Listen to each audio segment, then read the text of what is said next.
All right. Well, last time, when we all gathered, you all awoke, or some of you. Sorry, Sam.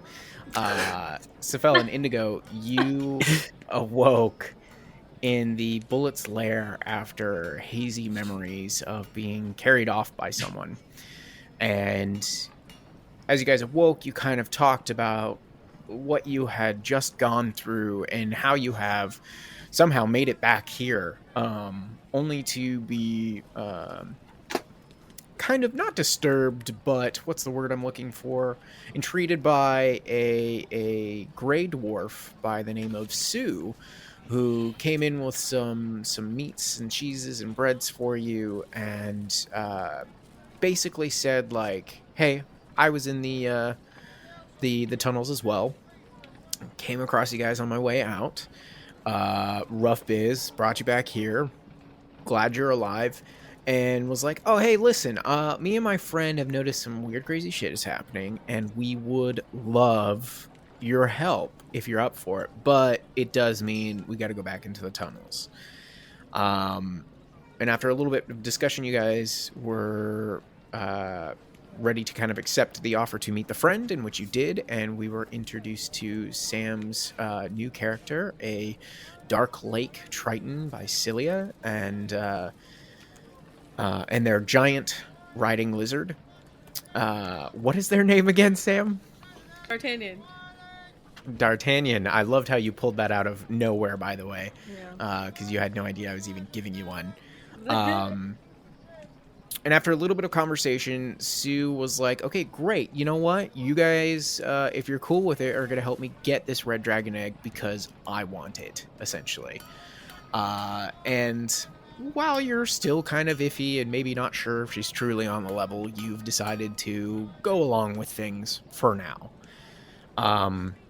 And they kind of picked up this odd backpack, threw you a potion, were like, "Let's meet up by the next shift bell back at the Bullet's Lair, and hopefully by then, with a little bit of extra rest, we'll head back to the tunnels."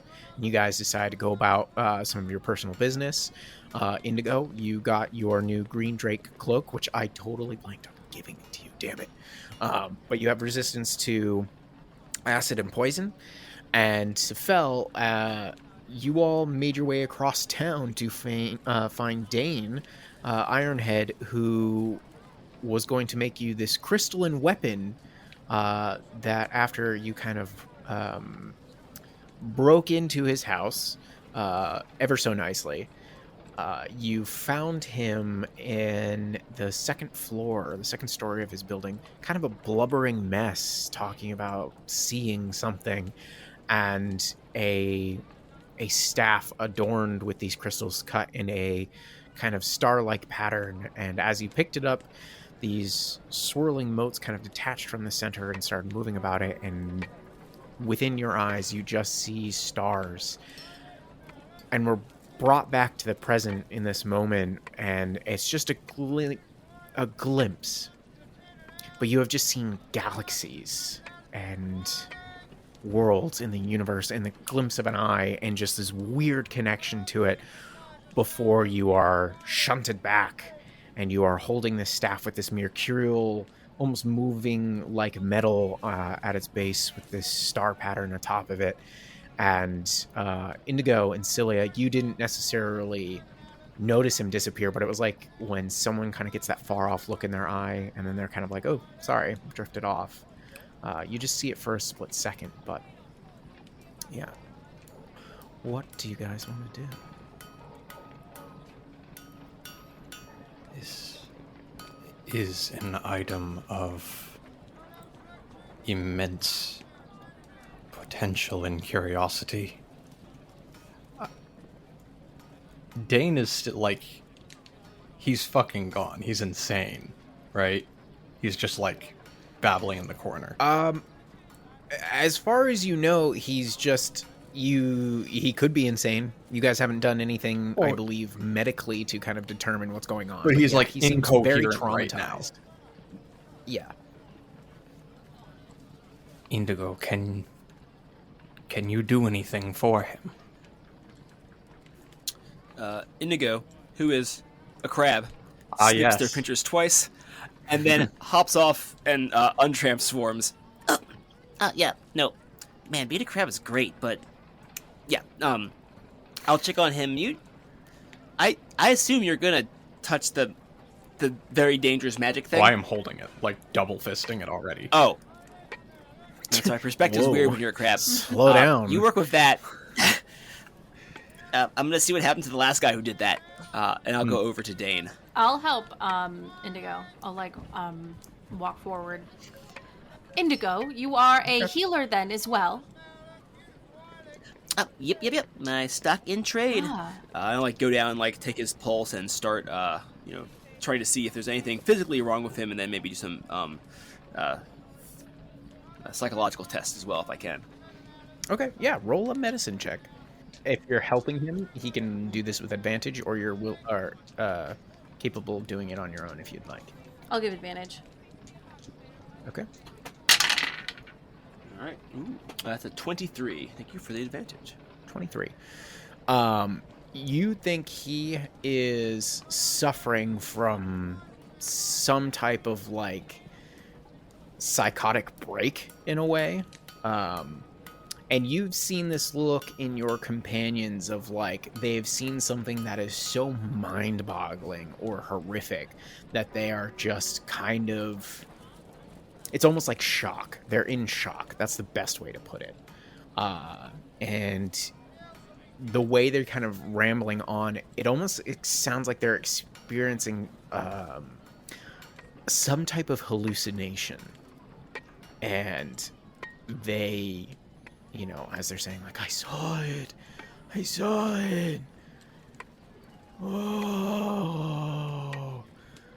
Oh, soaring through the stars, I saw it. Oh, they moved. They moved so quickly and gone in shadow. They moved. I saw it. And it's like his eyes turn towards you. And it's almost like he's looking straight at you, but he still has this faraway look. And he's just he grabs onto you. He's like, I saw them! I saw them! And then he actually goes unconscious. This dude aged 60 years in 2 sessions. Pretty much, yeah. Magic's a hell of a God. drug. I'm gonna put him in the recovery position and make him as comfortable as I can. Before I do anything else, I'm just gonna look back at Sephel. Are you sure you want to touch that? I believe I have caught a glimpse of what he may have seen. I would simply believe perhaps his mind was not open to comprehending it. I will not underestimate the power of this object. Well, you can't say we lack for confidence. Cool. And I'm not sure if it'll help, but just, maybe at least to put Indigo's mind at ease, I'm going to cast a Lesser Restoration on Dane. Okay. To see if that has any curative effect. Let me just double check. Okay. You cast Restoration upon Dane, and you see, even while unconscious, there was still this tension within their body, and almost kind of this occasional twitch and shiver. You see that fade away. And about another minute or two passes before they start to grow, and they're like, oh, my head, oh, and he slowly starts to push himself up. Oh, what happened? Oh, that was awful. Yeah, you feeling all right there, big fella? Oh, and he's kind of surprised. He's how did the lot of you get in here?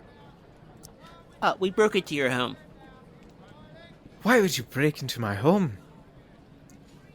Because it's been 3 days, man. It has been longer, and no one has seen you. What? And they Yeah, kind of I like thought you might be scramble dead. up, looking about. What do you? And they see you holding the staff, Sephel, and they start to get like that faraway look in their eyes before they kind of like shake off, and they're like, that's not possible. I don't. No, that. How long did it take you to make this? How long do you think that you were creating it? Well, I couldn't believe that something so beautiful. And you see, actually, make insight checks, all of you.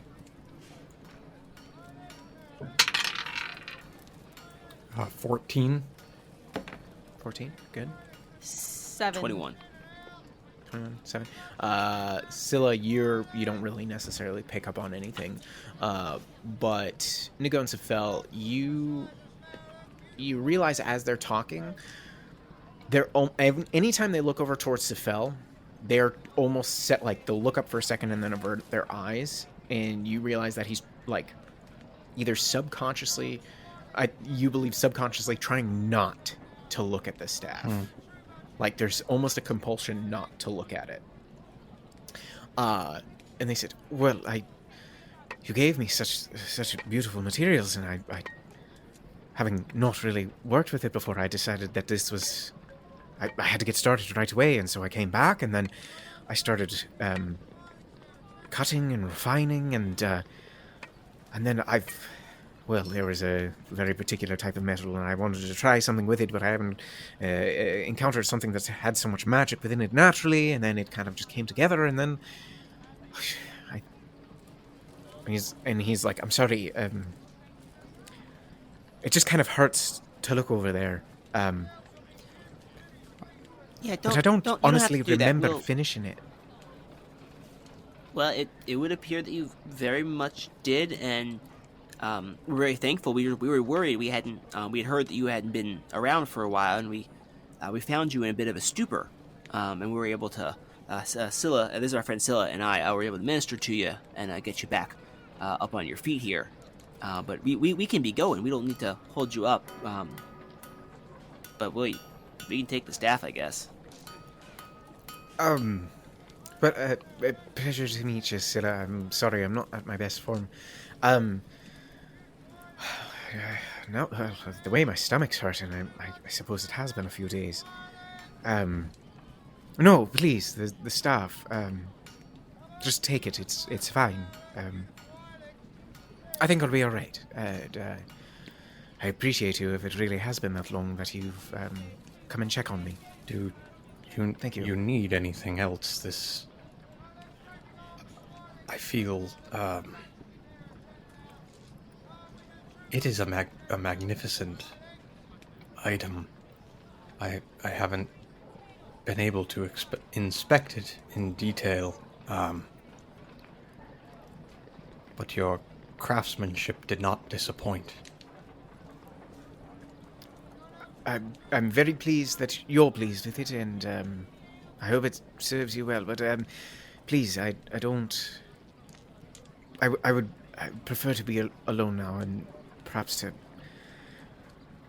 just get my feet back under me and perhaps do some organizing. It looks like he's looking up at all the diagrams and stuff that he drew. It appears I would have lost myself just a little bit. Oh my. Hey, happens to the best of us. Well, have a great day, Mr. Ironhead. I would I would also suggest that in the future you don't leave your front door key in the front door. It makes it significantly easier to break into your premises. And considering the things that you make here, that is very dangerous to risk. No, that's... Thank you. I'm very surprised in myself that I left it there. And he's just still staring at all the diagrams that you guys had seen before up on, like, the walls and the ceiling. And he's like, his eyes are growing wider and wider. And he's like, no, that's fine. I'll make sure not to do that again. All right. I think it is time that we departed. I'll leave this man to his sketches. Thank you again very much, Mr. Ironhead. He just kind of waves like, Yep. all Yep. right. That's Indigo, Celia. Let's be off. Absolutely. Okay. You guys make your way out of his workshop, and you find yourselves back on the busy streets of Gracklestug. All right. Well, is it time for us to meet up with Sue? Is there anything else that you two wanted to pick up? I believe I am taken care of. Celia, do you require anything? Scylla. And Scylla. no, Apologies. I'm quite fine. I would say onward. All right. Before I forget, Sephel, and I'm gonna hand you the potion of greater healing. Oh, Just in case. thank you. I will stow that in the bag of holding. Yes, Indigo, Imperator of Life. To let a member of your party fall would be a great sin. It is perhaps the most important role. Yeah. That couldn't be more true. Indigo just wanders away. It's like if you translate a language in Google Translate and then put it back to English. Yeah. But that has to that's such an off the cuff whatever kind of a thing from her, but how the fuck does that actually rip through Indigo's mind right now? Hopefully very bad. To the core. As intended, it shakes him to the core of his being because he let all his friends Like die. Indigo would never let an ally fall. Especially on the battlefield. Definitely not his best friend. No, the gods would turn away from such a creature. And I did. Anyways, Complex much? Here I do. All right, so you guys are still within the Dark Lake District. Is there anything you want to check out, any activities, or anything you would like to do? Because you still have a while before you necessarily need to go find Sue, but you can always go ahead and do that sooner. Not from me. No, I think we can just fast forward, right? Sure. All right. So you all, over some time, you head back to the Bullet's Lair, because I can't pronounce the friggin' dwarf way of saying it. Thanks, everybody, for making me feel, insufficient with my English. So you make your way back there, and you guys are probably still pretty wiped, and Indigo, you still feel this kind of deep hunger. With this strange attachment to meat and not really touching much else. And so you guys are spending your time there. You're perhaps chatting with Scylla, and eventually you hear kind of this jangling coming down, and you see kind of trotting in is Sue, who spots you all probably sitting down at one of the long stone tables within the lair, and plops down next to you and kind of points to the counter / bar top, and eventually a drink is brought over to them, and she turns to you up and she goes, "So, how did the lot of you get on with things?" We had a very lovely shopping trip in which we ran into a friend. This friend was not well, I would say, but doing much better now, right? Yes, he. Yeah, that pretty much. Yeah, it's a good summation. Picked up some useful equipment that will hopefully keep us alive in the re-entering of the caverns. Yeah, do you like my cloak? And Indigo swirls in his little green drake cloak. Oh, that's absolutely lovely. I love it so much. Would you? Oh, I know who made that for you. I can see their signature flair up on it. Everyone knows a Claude. Everybody knows a Claude. Oh. And that is quite the interesting... Well, actually, Sephel, are you keeping the staff out on the open, or are you trying to hide it? Like, what are you doing? I mean, it was Not that you have to hide it was described as almost as tall as him, right? Like it was you said it was a 6-foot staff. No, I think he is using it in a similar way he did to his regular staff, which he has now stowed. But I think he is using the actual staff part of it almost as a walking cane or a walking stick, just at his side. He's not, ostentatiously presenting it. He's not trying to draw attention to it, but he also is not... He is reluctant to put it away. Like, he's not going to stow it in the bag of holding. He doesn't understand this item enough yet to want it to leave his grasp. You noticed on the walk over there that as you weren't necessarily connecting to it or drawing forth on your own magics, eventually all those kind of small crystals that were swirling about it slowly kind of form back over it, forming a half moon, almost half sun shape. And it has kind of remained in this dormant, dull, crystalline form in the staff. So it seems to be quiet, almost, in a way. Okay. But Sue pipes up at the table and she's like, well, great. Well, I suppose perhaps the two of you need a little bit more rest? Or what do you be needing before we begin our adventure back into the tunnels? If it is... Well, sorry. Go ahead and go. Oh no, I mean, a night's rest wouldn't go amiss, but also perhaps you could kind of tell us exactly what you had in mind. Last time we kind of walked in there, but if you have any ideas about how you want to approach things, I'd be very interested to hear them. Sure. Well, I suppose if before we all settle down to rest, get a good bit of rest before we head back in there, I would love to find me a couple of fire stokes before we head back in there. Because I don't know if you know this about them, but every once in a while, one of them likes to go off with a big flash. And, well, who knows what the grey ghosts are up to in there, and some of the other folks that I saw running about inside. I think it'd be nice to have something that might go boom just a little bit. So I wouldn't mind gathering some more supplies that we don't necessarily get here in the city. Sephel, do we still have any of those? I think we used to have some of those. I believe Lara had been the one to collect those. It was not something that was imparted to me to store. I was only given the rations and the water. Okay.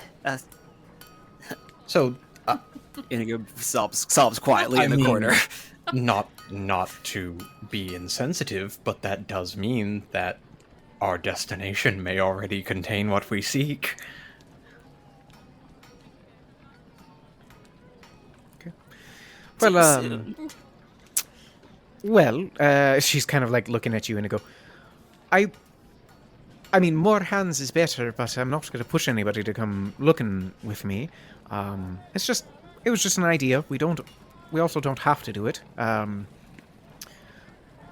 But the tunnels, or the Whirlstone tunnels, as they're more commonly known around here, well, amongst the Darrow, my people don't necessarily go in there much. They're definitely laced with the phrase in there, and so anybody that, is using a bit of magics, as you probably find out, have to be a bit careful. And the few creatures that I came upon, which weren't many, there were some fungi in there that were quite strange. Well, I should call them what they are, the myconids. There was a weird group of them. dancing with inside in one of the caverns. And I didn't really feel like getting involved with him. But I did see there was this little fella that was running around that had quite an odd-looking hat. And he seemed to know his way about quite well. And, well, we can certainly venture in on our own. And, but if we wanted perhaps some expert advice, maybe trying to catch this little fella. Interesting point. That was the individual who... led is a strong term. We chased him into the cave first. Which led to our eventual comeuppance. I see. Well, would it make you feel any better if we caught the little bastard? I certainly wouldn't be upset about it. I also don't think he saw my visage. So, well, if he wouldn't be scared of me from recognition, he might because of what I am. So, never mind. Not a pertinent point. Well, All right. Well, he's no worries. he certainly has not seen me. Or I was hiding, so it shouldn't be too big of a deal. So what you're saying is Indigo should wear a pillowcase over his head, A disguise would be a lovely idea. considering he is the only one of our current party that would be recognized by our Darrow friend. Correct me if I'm wrong. I don't think it was Indigo that was seen. I think it was you, Sephel, that was seen. It was I tipped him off, but we all chased him. And Sure, but he got hid. away I pretty hid with quick. both Sure. my actions. You did do that. So I'm just counteracting. Indigo probably wouldn't be recognized. So far as you guys know, Sephel would be the only one maybe recognized, depending on your visage at the time. I was wearing a pillowcase at that time. You were wearing a I pillowcase. was the Magicutioner. And if you take off your Magicutioner cape while inside the tunnels and you come upon him, he might not recognize you. He'd probably be scared shitless because it's a mind flayer, but you never know. I don't think have I been wearing it? I thought I was going commando. I'm going to tell you right now, if you weren't, you would be dead in the street. Yeah, that makes sense. So I guess that means he's wearing yeah, it. I guess that makes sense. I thought we had this was a whole conversation last session where I said very openly that I was just gonna go commando and see what happened. I will just say right now, Sephel would be smart enough to know, considering the history of mind flayers and the Dwagger. He would not be doing that because execution. Gangland style, dead in the street. Just nothing left. That's fair.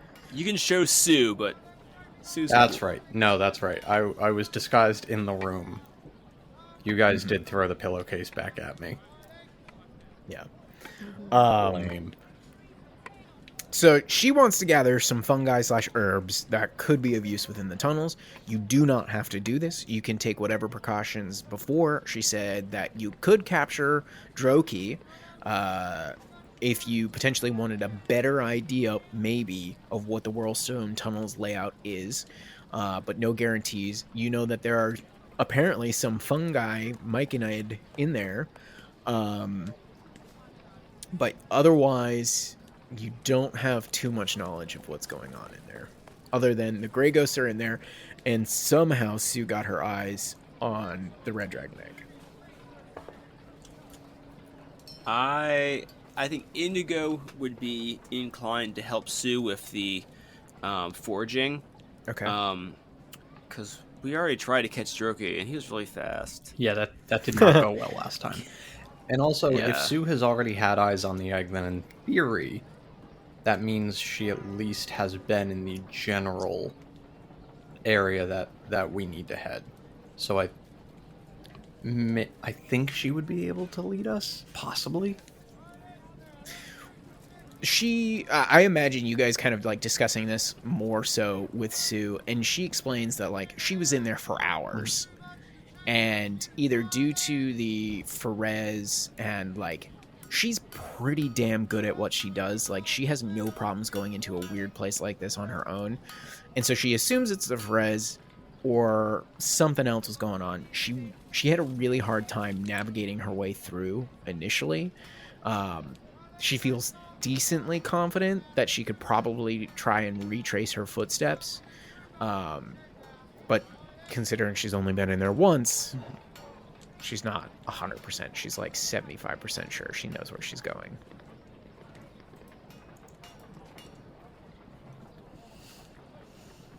I would like to help Sue find these fire stalks. I think they sound very useful. Okay. All right then. So you guys want to set out and do that before taking the night's rest? Do you want to do it in the morning? What are you thinking? I think we have the time for it. I'm right? inclined to do it. Yeah. Now before. Okay. You find 17 torch stalks. And when I said fire stalks, this is what I meant. You remember these because these are a 1 to 2 foot tall mushroom with a combustible cap. A single torch stalk burns for 24 hours once lit. There's a 1 in 6 chance that torch stalk explodes when lit, bursting into a cloud of fiery spores, and creatures within 10 feet of an exploding stalk take 1d6 fire damage. So you found 17 of them, and Sue is just ecstatic. She's just like, yes, this is what we need. And she starts like... She takes a little clump of them and just starts like wrapping a bunch of like thin twine around it. And like you go ahead and make me, anybody that wants to, either a straight up intelligence or a survival check.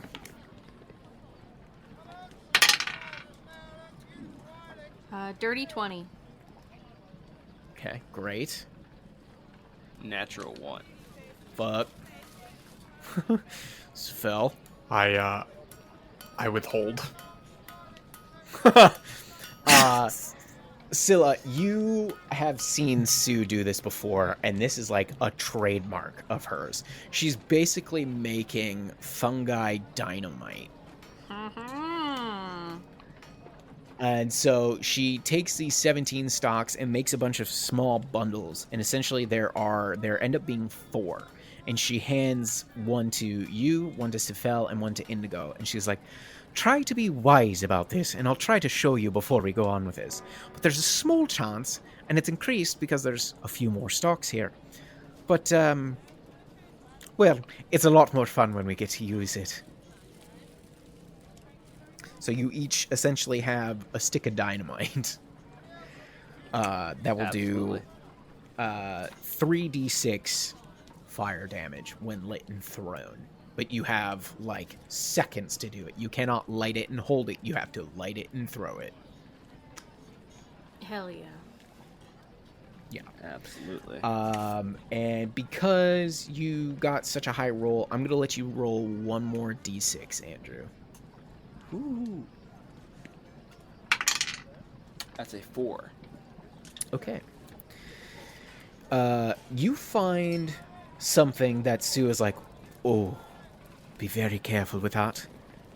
That's known as the Devil's Mushroom, or a Tim Mask. A Tim Mask is a 2-foot-tall toadstool with orange and red stripes across its beige cap. Uprooting or destroying a tin mask cause it to expel a 15-foot radius cloud of poisonous spores. Creatures in the area must succeed on a DC 14 Constitution saving throw or be poisoned. While poisoned in this way, the creature's under the effects of a confusion spell, with the duration of 1 minute. When the spell effect ends, the poison condition also ends. And if you want to harvest this, I will say Sue will aid you, and you will roll another survival check if you want to try and contain it safely for potential further use. I mean, I didn't come to the Underdark to play it safe. Let's roll the dice. All right, roll survival with advantage. Scylla will step back Yeah, out of the it's- 15-foot radius. Sephel will also, Excellent. if there is any hesitation, I can also. I have ways to remove it safely. What's life without a little bit of danger, eh, Indigo? All right. And she just like pulls up her shirt over her nose and is like, Jesus. let's do it. I have a way of doing it safely as well, Sephel. And I crack my knuckles. That's. I like him. Oh my. Oh no! Oh no! Well, we'll see Indigo in a minute. Oh god. It's been fun, guys. That's a 13. You managed to do it, I actually. say, that face. I thought that was way worse. Well, listen, it's a 2 and a 7. It was Oh my god. Well, you managed to do it. You have one tin mask, and essentially you have its large cap that, depending on what you do with it, could potentially poison some people. Or you can make it into a potential poison or oil or some kind of potion, perhaps with the aid of Sue. It's really whatever you desire. But that is the Tim Mask. Timmask. Alright. And that is what you guys managed to kind of pilfer off with before Sue's kind of like, all right, that's a bit, I'm a bit soaked, because you have been kind of like walking along the watery edges there on the edge of the city. And she goes, let's go back. I could use with another pint, and then perhaps some good long rests, and we'll find ourselves back in the tunnels tomorrow. Agreed. Sounds good. Okay. You guys make your way back to the Bullet Lair. You find yourselves back in the room that you had awoken in this morning. And unless you guys want to do anything, we can go ahead and log in a long rest. Sephel would like to take an hour within that period of long rest.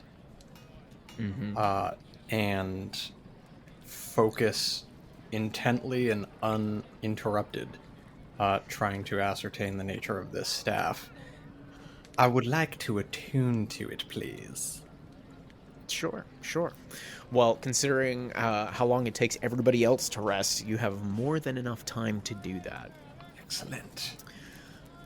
And as you do, you're taking this time to attune with the staff and kind of connect with its energies, you once again find yourself drifting amongst stars in darkness, and occasionally you see what looks like a swirl of a galaxy. And with a lot of knowledge that you've had, things have kind of like come and go, but this is something like you look at it and you're like, I know exactly what that is. That is a galaxy. I feel like I have gazed upon this thing many times before, and you know it with such surety. That you're like, there's something here about this. Does that information feel like mine, or Yes. like I knew prior to this staff what this was? Yes. Okay. You feel like you have clapped eyes on these views once before with your own eyes. Interesting. And it oddly brings a swift wave of both comfort and confusion. Especially considering everything that you've gone through in these missing but now seemingly returning memories.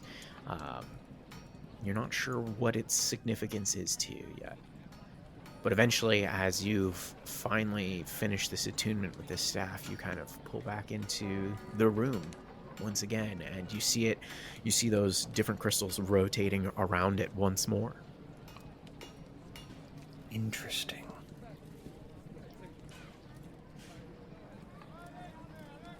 All right. Anybody else doing anything, some downtime here before clocking a long rest? Not I. No? Okay. I feel like Indigo's just doing some stress sketching in his bedroom and just trying to prepare himself for what may come.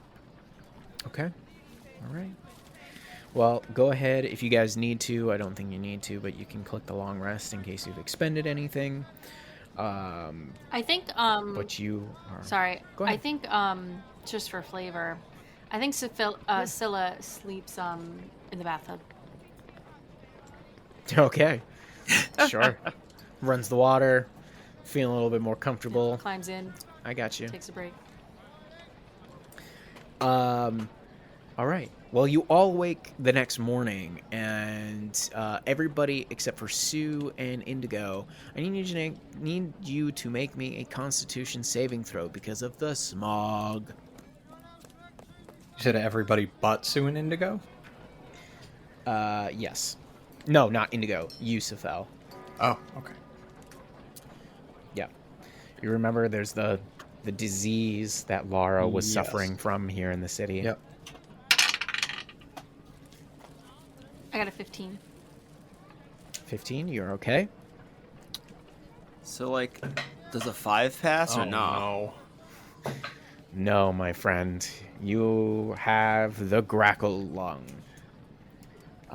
So you did not sleep well as you thought. You still get the long rest, but you are now considered exhausted. You have 1 level of exhaustion Ugh. against Oh, you. goody. Let's play. Didn't Do I need know that rest anything- before, but you need it now. Do I know anything about how people overcome this in the city, or like, we got used to it? I would say you've definitely heard of it, but considering you haven't spent any extended periods of time within the city, that you haven't developed the natural resistance to it, unless you have resistances to diseases. No. Yeah, I would say this is like your first foray into really coming up against it, but your hardy constitution has kept you healthy. Okay. What would you guys like to do? Indigo, are you feeling quite all right to continue our journey today? Yeah, No, I'm fine. Oh, I've seen this before. That's quite unfortunate, Indigo. I'm very sorry.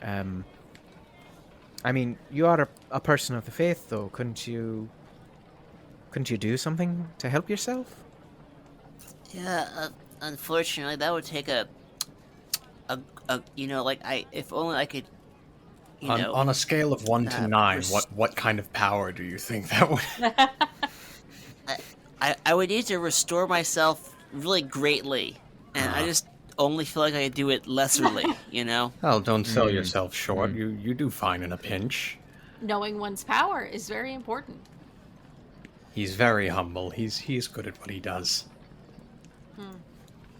Perhaps we could go to the locals in town and ask if anyone has a remedy. Not likely, as none of us, well, we've all kind of gotten used to it. But perhaps we could find a fatherly figure, and perhaps they could bless you with something to keep you safe from the sickness. Oh, guys, I'm fine. I think we should Totally. we should see about that blessing. Indigo, do not be rash.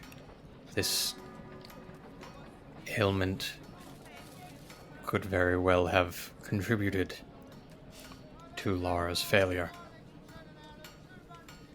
Do not make the same mistake. Hit me where it hurts. That's, sure, let's. I would not like you to... Let's go talk to I would some. like you to not be the next hit. Fine. I'll go talk to the underpriest. The underpriest. The Underpriest. Damn, that's a good name. Fuck. I wish I had something better. You me up, go ahead and Cave Daddy. roll. Let's go ahead and roll perceptions or investigation checks. Your choices. Sue has a 26. Fine. 25. 25. 15. Okay. You do eventually find this odd, like, this odd robed figure, and picture like a friar's outfit, and he's just like sitting in an alley, and like you guys turn down this alley, and Sue's like, "Oh, I recognize this gentleman. He should definitely be able to help you, though it might come at a price."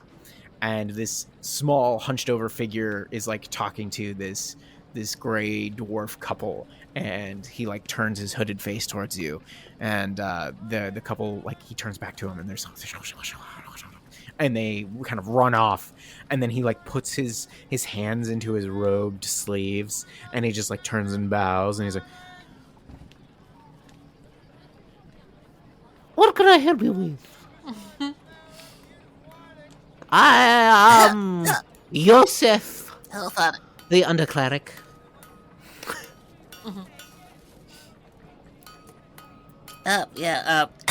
I was, as a fellow practitioner of the faith, I was just wondering if you could cure this affliction.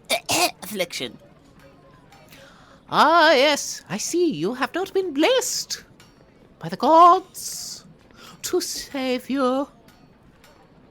That'll be 5 gold. I would like to say, personally, I've been blessed by what I would personally consider to be the most important of the gods, but I will, of course, pay this fee, yes. And who Do you want to is get his shanked most by the back? important of gods that you pray to?" Yours humbly, sir, is a servant of Proal, the will made manifest of the world itself. I don't say no! No! I will not have it! No!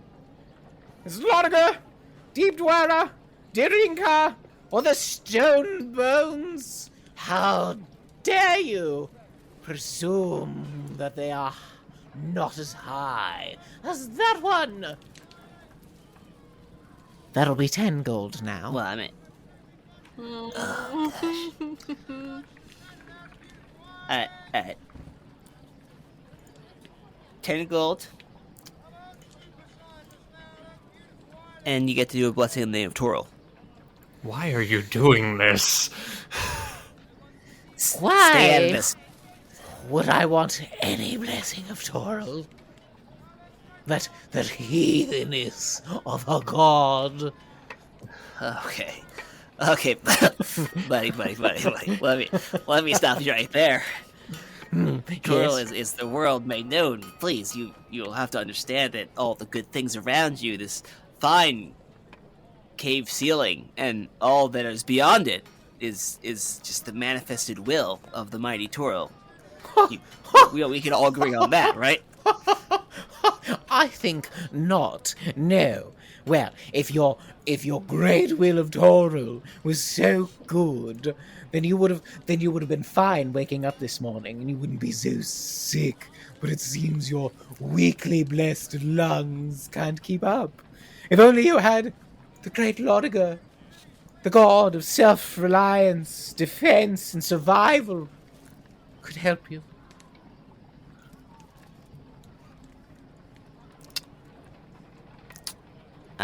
Okay, but Indigo's gonna lean in and like handshake him 15 gold. I think we can both agree how great our gods are.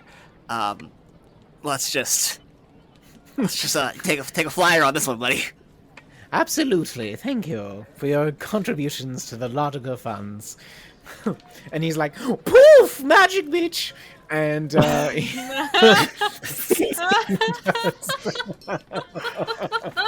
For the listeners at home, there were verbal and somatic components to that. All boxes have been checked. yes. Oh, good. Oh my. Oh my god. I hope the undercleric becomes a classic. He does cure disease, and you are no longer affected by Grackle Lung, but that will only help you for a day. Hack. Thank you, sir. He just like turns back with a steely gaze and he's like, Lara, God bless you. And walks away. Oof.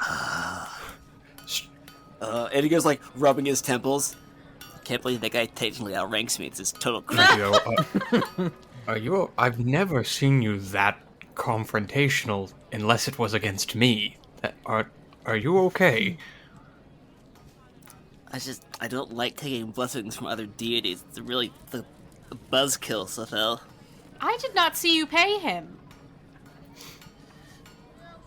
Oh, well, yeah, I mean, Toral is very, filled with guile and cleverness. So, I do not know. it was a pro bono gig. Oh, we have plenty of time to talk about it on the way. I would like that. Do you perhaps have a small informational pamphlet that would make this learning exercise easier? Indigo just opens an entire page of his gigantic leather-bound book. I'll do you one better. Oh no. The whole way there, he's just going to be reading from it. Along the way, Scylla will also teach Indigo about her god. If he cares. Okay, let's hear it. Indigo will listen patiently. Well, Sam won't say much, but just know that it happens. Okay, it's one of those. Oh, you were expecting something. Well, I mean, I can tell you very little, which is that her god is Persona, believed to come from the elemental plane of water. Ooh. But that's it. Okay. You probably get into the Whirlstone tunnels, and you're just like, oh, we should probably focus up. Like, oh, we'll get back to this later. I like to believe that Indigo Yeah, was like half absolutely. tuning it out, still thinking about Toral. Yeah, right. I don't care about your weird water gods. I mean, if you think about it, really, like, if water's on Toral's surface, so really water gods are under. Your god, Pecking order. your god is like a leaser of my god's property. If you think about it, like you exist because my god lets you. You know, it's a kind of a vassalage situation. I'm sure you understand. Landfolk are so funny. Believing such things. Oh. All right. So you guys have made your way across the city, unless there's anything else you want to do. Nah. Nah. Okay. Heading straight for it. You guys make your way back to the Whirlstone Tunnel. Hopefully you guys have arrived on the new map and loaded in. Please find your tokens. Yeah. How do you guys want to pursue this? Is there a specific marching order? What do you think you're gonna do here? I would kind of like to investigate that cavern we fought in. Okay. I think Sue mentioned last time that like she was in there and there were no bodies, or no recent bodies, which definitely raised a flag. No bodies, no skeletons, and knowing that and that the altar may still be in there is a lot of unfinished business. I would be honored to lead this party into the darkness. I'm right behind you, Scylla. Lead away. We will follow. So Sue and Scylla kind of in the lead. Go ahead and please move your tokens about.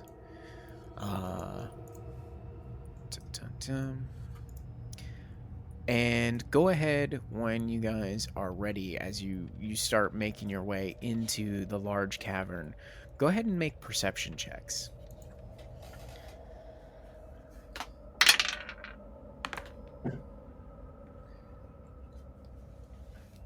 $12.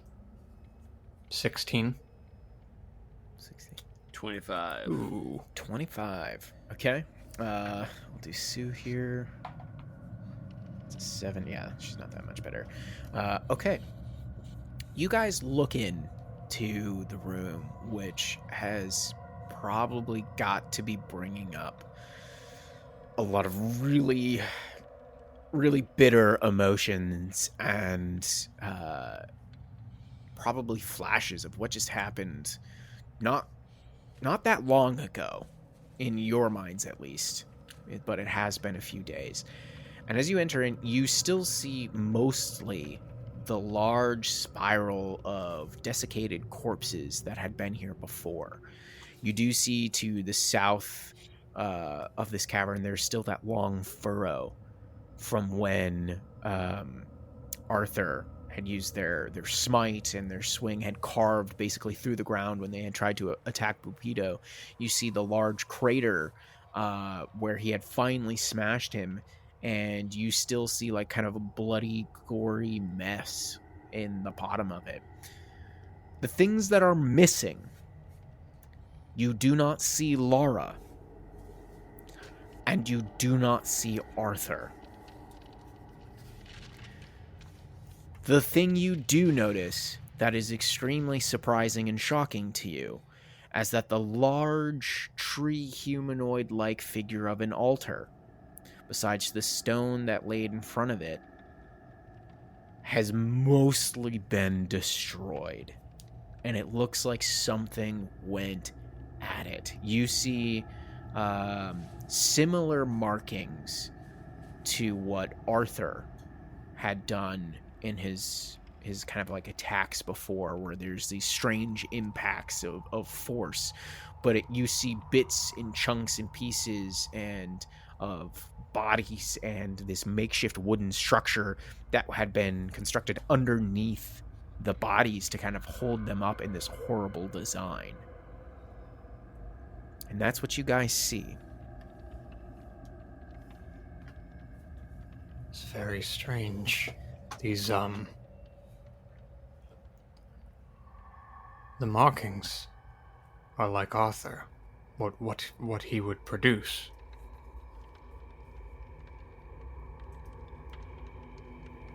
Where do you think they have gone? I don't know. I guess there's more down here than we accounted for. I mean, it is possible that Arthur could have survived. I admit, he was being swarmed when I left. I did not see a conclusion, but I did see Lara fall. Perhaps Arthur survived and removed her body from the space. But where would they have gone? I can't imagine they would have continued inward. Yeah, I think if Arthur was still alive, he would have come to find us. Will Stool's body is not there also, correct? Not that you seem to notice. No. Okay. All of them were gone. How could I forget Stool? Or did I forget Stool? Did I? Bum, bum, bum. Their Stress increases. well, Sephel is thinking things over, and he has a sort of memory of the underground fortress that we first experienced the ferocity of Bupido in.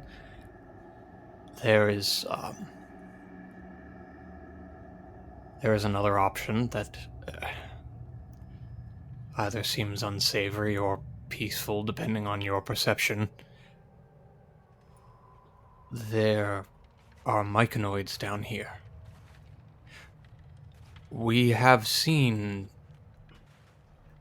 Stool reprocess a corpse before. I mean, that was a holy ceremony of the grove, but... Tomato. Either way, I'm just saying it is an option. Fair enough. Well, while we're here, we might as well make sure this is well and truly gone.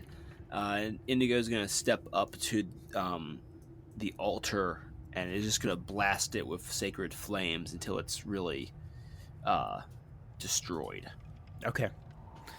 It takes a little bit of time, but not as much as it would have if it was whole. But eventually, you dismantle with this holy flame, this altar, and you can see a little bit more of just the massive amounts of damage that was done to it, with markings being upon the cavern wall behind where it was. And Sephel, what are you doing as Indigo's doing this?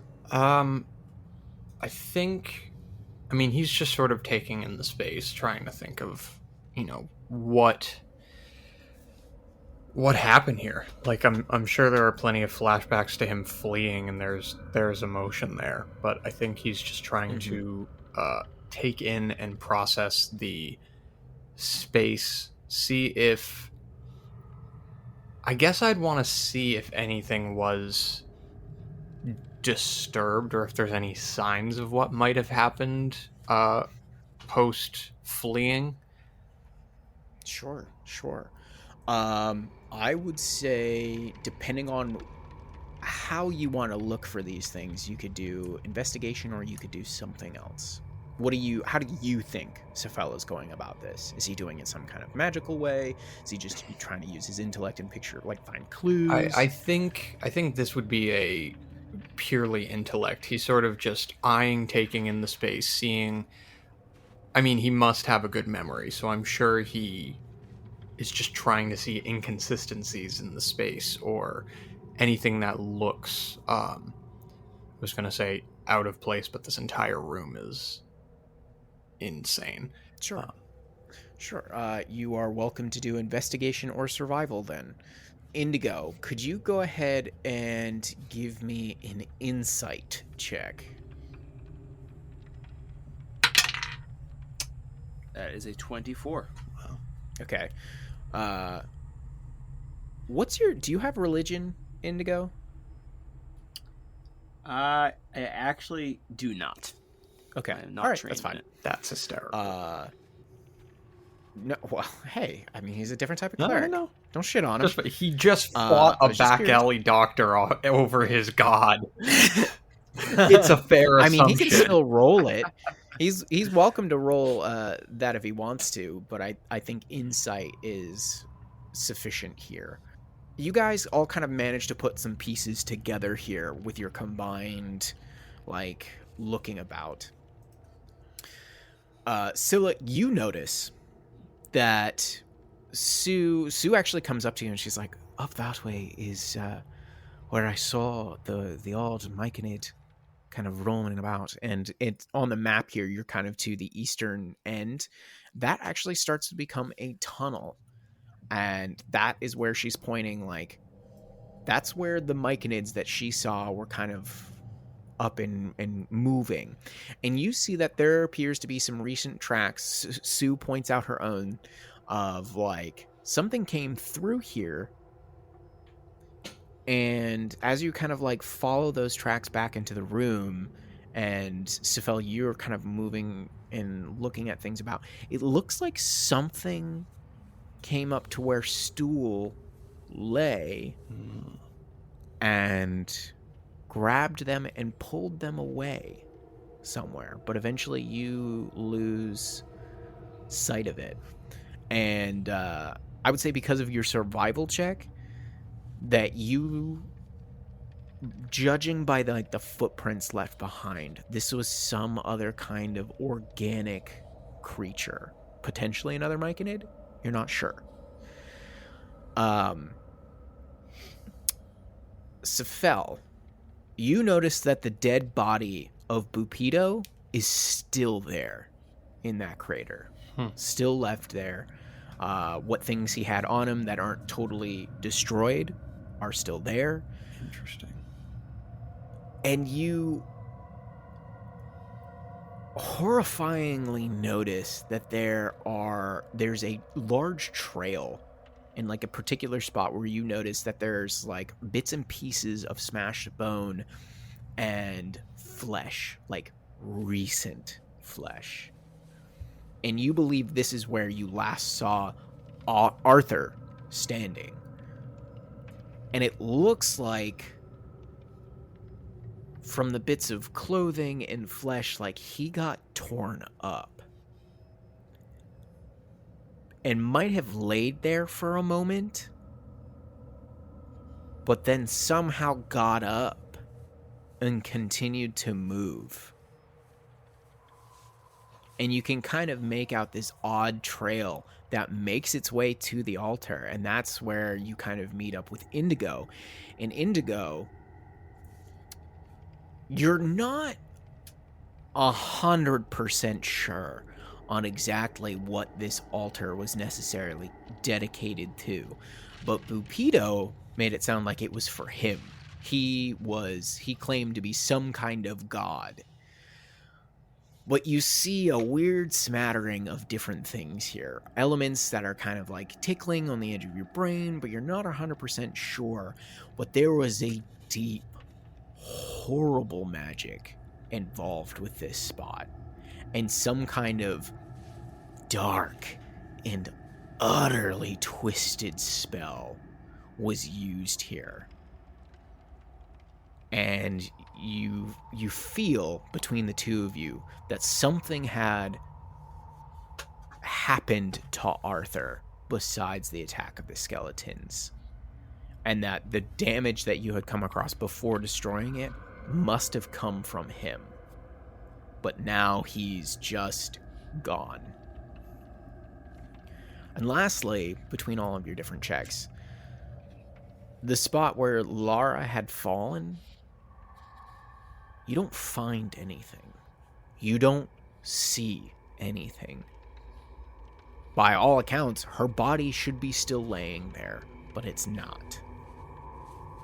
And that is everything you kind of piece together within this room between your cumulative checks. You said if Bupido's body is still there, I would like to investigate him. More like, obviously the player loot lust in me wants it, but also just out of sheer curiosity of investigating what he was. Sure. If you want to look more into the organic / bodily parts of it, you can do a medicine to kind of like achieve more. If you just want to kind of loot the body, I will say make an investigation check, because he is kind of a puddle. Okay. Yeah, I mean, yeah. like not the biological, like what race, like what is he? Sure, but sure. the like I guess from his affects, like he was clearly practicing some sort of necromancy, some like dark shit. So I'm definitely interested in that. 21 for investigation. Okay.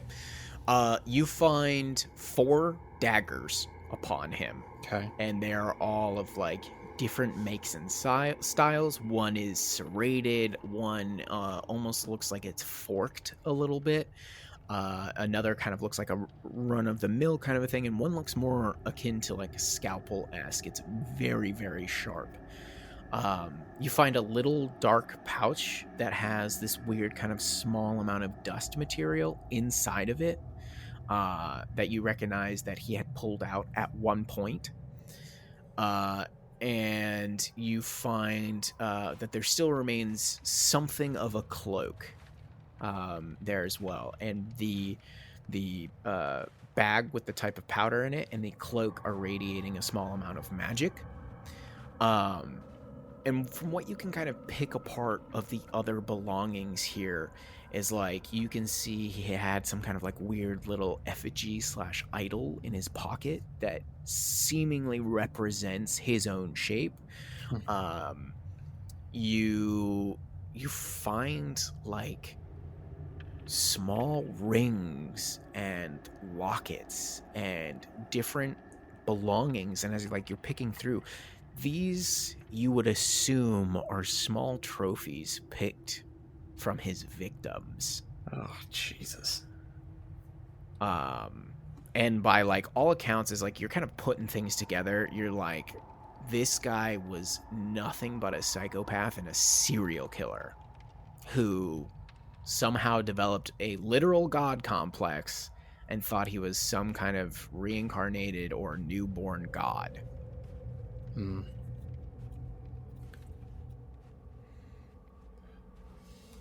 Well, I will leave the... I'm gonna leave the trophies, back on the ground, but I want to, throw them as far away from his body as possible.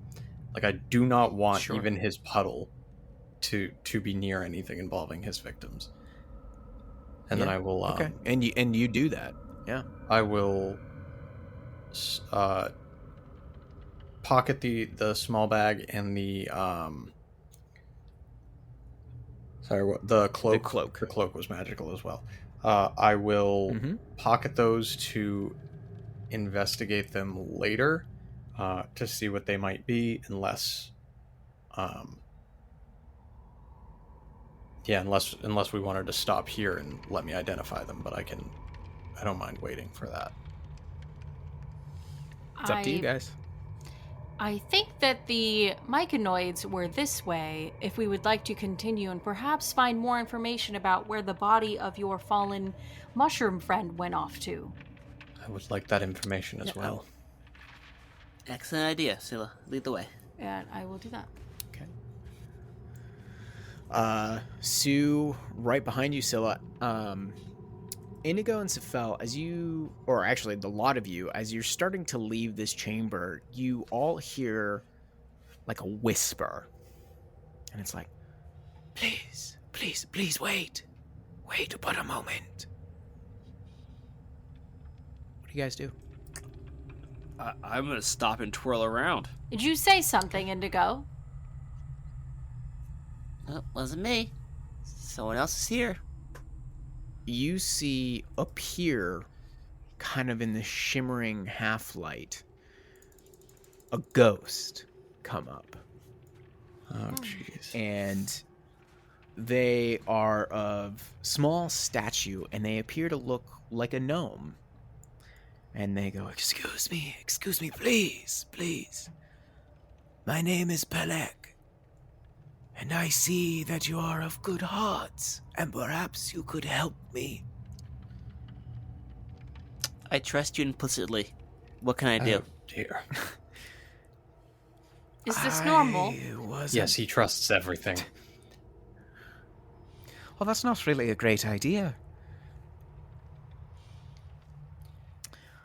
I was unfortunately murdered by the psycho that was known as Bupido. Yep, we are familiar with his stabby ways. Join the club. Looking at the I saw the two of you as your friends fell about you. I would ask something of you, if you have the time. Yes, my friend. Entreat us. What can we do? And they, as they're about to speak, they gesture back towards all the bodies littered about. They go, I am unfortunately strewn and destroyed what's mostly left of me. However, the twisted magics that reside within these tunnels have seen fit to keep one of my hands alive, and it now wanders these tunnels. Upon it rests my family's ring. If you could, please, find my hand, take it to Blingden Stone, and put it to rest so that I may rest. Please. Do you have a What? description of this ring? Something that we could Wait. easily identify it by. It is made of obsidian. It is a stark, black, and beautifully reflective stone in the form of a signet. I Its believe- seal long faded. I believe it will also be the only ring on a hand that is traveling throughout the cavern. Yes, that's very true. We've seen some weird things, I assume nothing. Absolutely, Still, this you're place quite the is detective. spooky. Spooky. This whole situation right now is why nothing surprises me. I can You make have no idea. I can make no commitments to our timetable based on this quest that you've presented. However, I will keep it in mind should we find the ring on the hand. That was a lot. I don't understand all of it, but thank you. If we Sue's find like, it, yeah, no problem. I'm sure we'll keep an eye out for a weird, creepy crawling hand. Don't worry, Pellic. We've got you. Thank you. And he like ethereally fades away. Sue, what direction did you come? Had you said you came from the north before when you found us the first time? Yeah. Well, there is a weird kind of small thicket of fungus to the north there, and well, you know, to be honest, there's two other rather odd fungi that were growing there. Perhaps that's what the myconids are talking about. But I went up to the northeast, and there was a pool of water that I had to swim through. But after that, I was able to make my way kind of cleanly for a little while, at least. I guess we go that way then. I think so. Okay. Lead the way then. You guys start making your way to the northeast, and very quickly you come upon this pool of water. The tunnel slopes down to the edge of a large pool that fills this cavern ahead. The opposite shore is nearly 100 feet away, but nothing can be seen beneath the surface of this black water. So Sue and Scylla are going to swim across. Go ahead and make athletic check there, Scylla. Oh, actually, you have a swim speed, don't you? Yes, I do. So you're fine. Don't worry about it. All right, and Sue manages to do it. So the two of you get across. You've left some of the rope there. However, you're going to need to make me a Constitution saving throw while I also make one for Sue. Oh, jeez. Oh. Okay. Sue just makes it.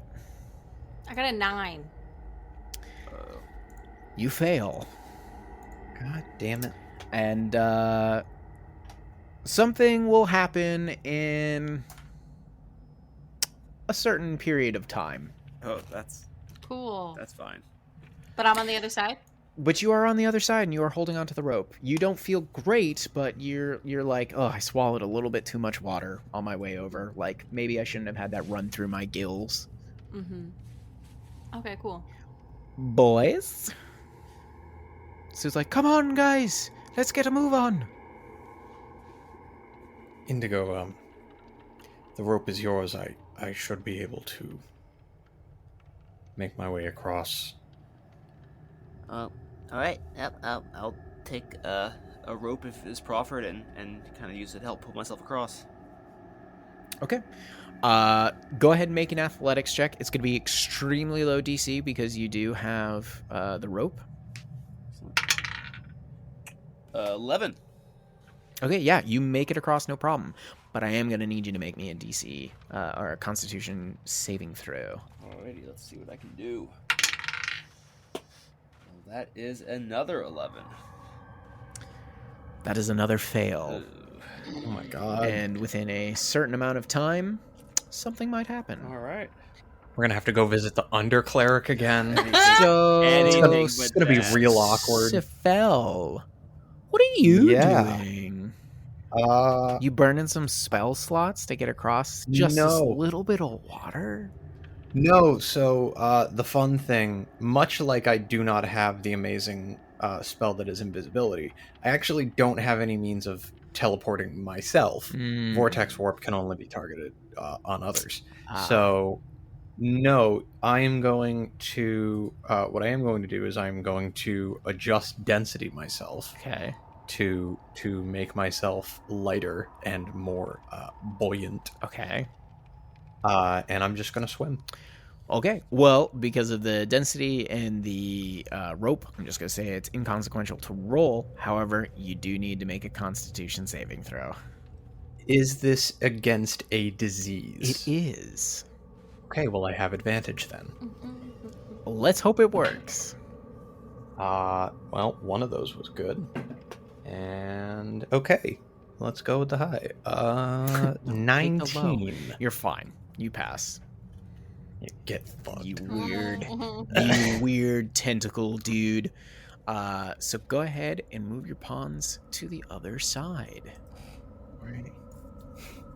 Sephel just swims straight across, gets out, like, wrings out his cloak. Don't see what all the fuss was about that wasn't terrible. I don't feel so good. The water certainly tastes weird.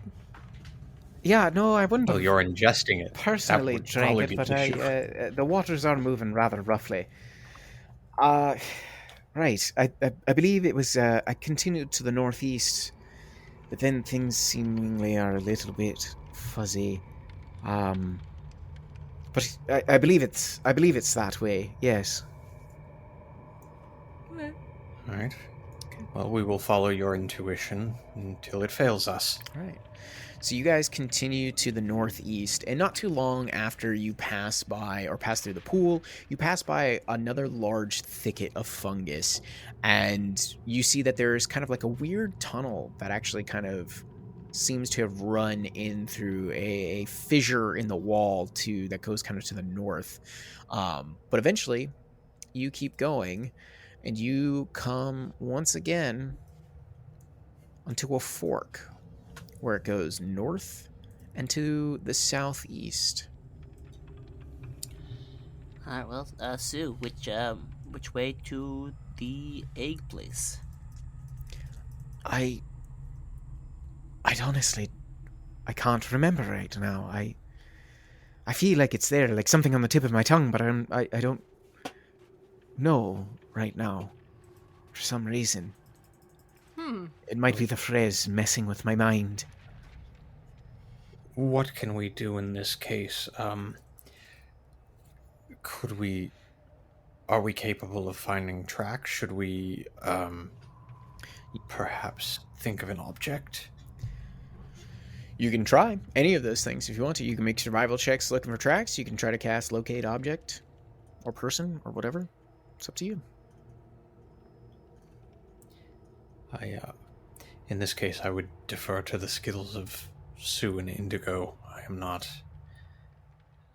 much of a survivalist. I'm happy to look for tracks. It honestly shouldn't be too hard around here, assuming that not many people go through. And she'll go ahead and do that. I'll help her. Oh.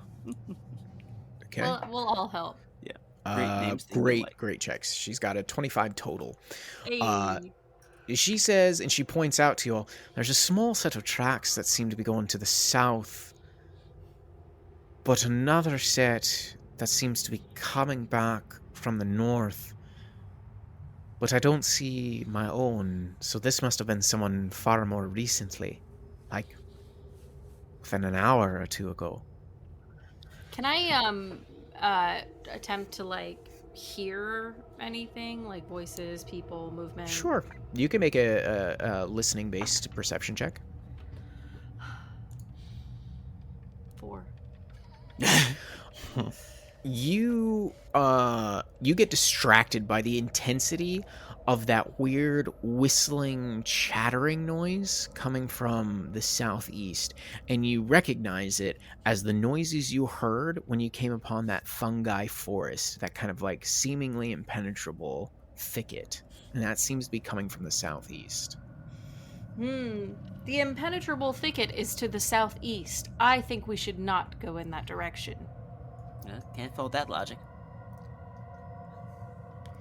You're wise beyond your assumed years. Thank you. Not as many years as you, Sephel. Touche. You fucking ancient bastard. Anyways, being a squid doesn't help. Doesn't say any of that. Fucking rude. Okay, so you guys want to continue north then? Or do you want to try the thicket? North. North? Okay. To hell with your mushrooms. Fuck your mushrooms. Fuck your mushrooms. You come upon, once again, another intersection. You come upon a three-way intersection. Nice. What do you do? Oh my. Oh, tunnels. Tracks. I Don't want to say look for it like tracks. that, man. Roll survival. That's a Do it. 14. Do it with advantage. Sue is helping you. Thank goodness. It's 14 again. 2 14s. I got a 14. You see that there are some tracks that lead back towards the northwest. And you feel like you might see a hint of something going to the east, but it doesn't appear like anything's really going to the north. The north seems to be an unused passage. Perhaps we go west or east. Well, west looks good to me. That seems fine for tracking. Okay. I'm slightly curious what is up the unwalked road, however. Perhaps we come back to it later. It's always more. So you guys start making your way to the west, and this tunnel just goes on and on and on. And you guys are walking for probably a good hour to 2 hours. And Lara, you failed that Constitution saving throw, right? Well, Scylla did. I'm sorry, who? Scylla. Sorry. So sorry. Yes. Oof. Yes. Oof. She's Scylla dead. did. She can't fail anything, right? Yeah. Anyways. Two fucking. She failed the con saves that matter. Yeah. Ouch. Sorry to bring it in and rub it Okay. up. Scylla, you failed that con save, Yeah, right? I did. Okay. As you come upon once again another intersection, one going to the the west, and the east, you feel a sensation start to bubble up in your chest. You start to giggle. Oh no. You just can't help it. You don't. It's not necessarily that something's funny, but you can't help but giggle.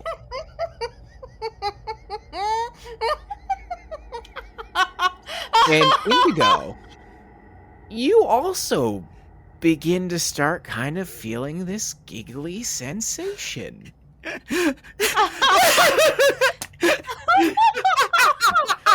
And I told you both, I know I look weird. Stop joking about me behind my back.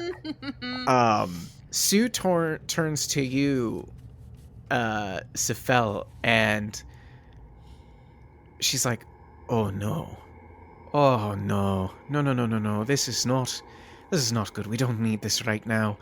And she Oh, it's fine. Indigo goes slightly insane all the time. runs up and she's like feeling both Indigo and Scylla's foreheads, and they have a fever. And she goes, "Shite. This is cackle fever."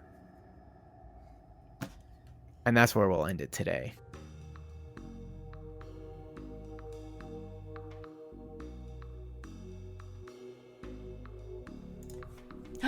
Oh my gosh, it's so good to see you again. You're one of our favorite listeners. You made it to the post show notes. Thank you so much for your support. Yes, new outro means new news. we started a Discord server. Yes, we wanted to create a space for our listeners to meet fellow fans of the show. It's a new community, so hop on in, say hi, we'll be there. You can find it by going to our Twitter page, and it's linked up at the top there. Our linktree/the madness table has all of our links to all of our stuff. Speaking of which, if you haven't, please follow us on Twitter and Instagram. We try to, post some memes and other exciting stuff, especially on Twitter, so we would love the support there. We're also going to be launching a bonus action segment soon where we talk about the behind the scenes for the different chapters of our story. So please keep an eye out for those. And if you want to submit any questions for a future bonus action segment, please email us at themadnesstable@gmail.com. Lastly, please leave a review if you haven't. All the reviews do is they help us grow.